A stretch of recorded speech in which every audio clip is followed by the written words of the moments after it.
Jesus picked a really interesting place to ask his disciples what they thought of him. Caesarea Philippi. Not your pleasant pastoral Palestinian setting, Gentile territory, a Roman military stronghold, not a synagogue in sight, a gaudy, bawdy place far away from home, far away from the familiar things of Galilee. The Sabbath didn't happen in this northern city or in any of the villages around it, a hostile place, especially for Jews who honored one God. You see, Caesarea Philippi wasn't just a military base. It also contained a shrine to the god Pan, the god of nature. Not of the flowers and trees and skies and seas variety of nature, of the run around naked in the bushes kind, the free love who cares what happens next kind. A lot of people came to Caesarea Philippi to revel in the celebrations of Pan, and there were a lot of them.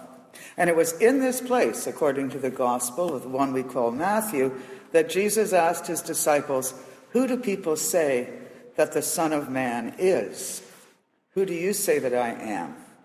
This place, this secular place of sex and booze and drugs and weapons, who do you say that I am? This is not entirely unlike big cities now in 2014, when you think about it.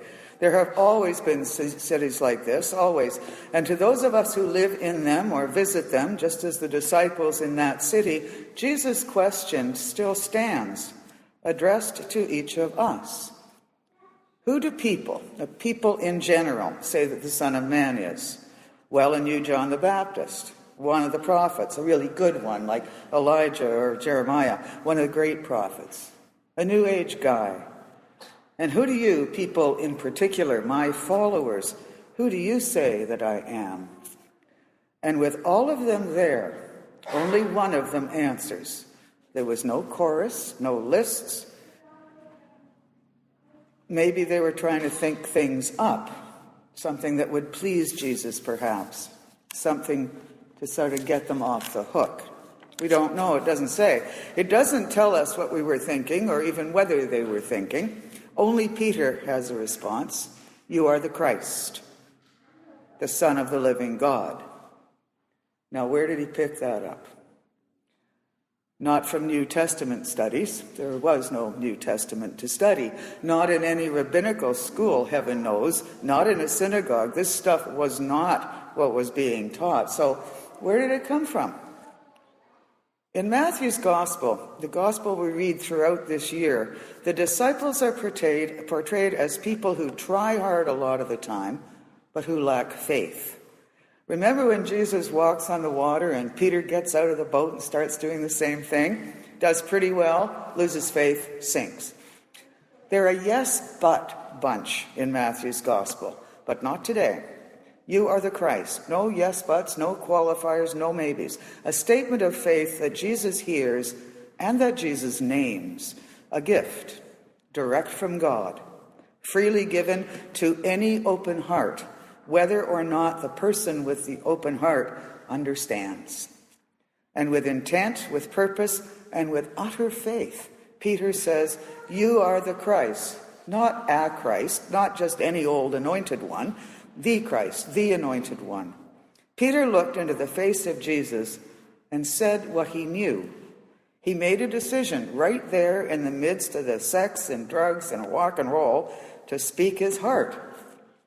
Such was faith in him at that moment. And oh, it wavers. I'd dearly love to be here next week. Peter saw with it a clarity and with a purpose for which I often pray. In spite of all the stuff going on around him, this secular place, this frightening and morally destitute place, God's gift of faith was with Peter. And he said so. No paragraphs, no books, no sermons, a single sentence. You are the Christ, the Son of the living God. And Jesus looked at Peter and said, you are blessed. You are blessed by God. Nobody on earth taught you what or how to say that. God alone did that. I can build on you, Jesus says to Peter. You're a rock. You've got the message. You got the good news. And so Jesus says to us, because it is upon the personal, gut-felt faith of individuals who come together that church is built. Church, not the place, the building, the plant, the people who accept God's gift of faith, the people that turn the corner, if you will, the one that leads away from the world as we know it to the world as it will be, God's place, the way it was designed by God to be in the first place.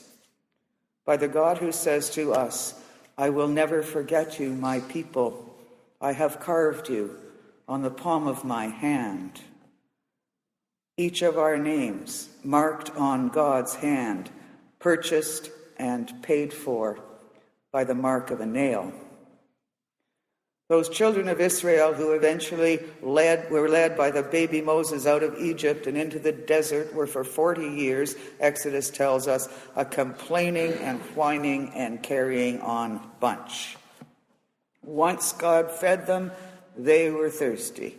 Once God gave them water, they were hungry again.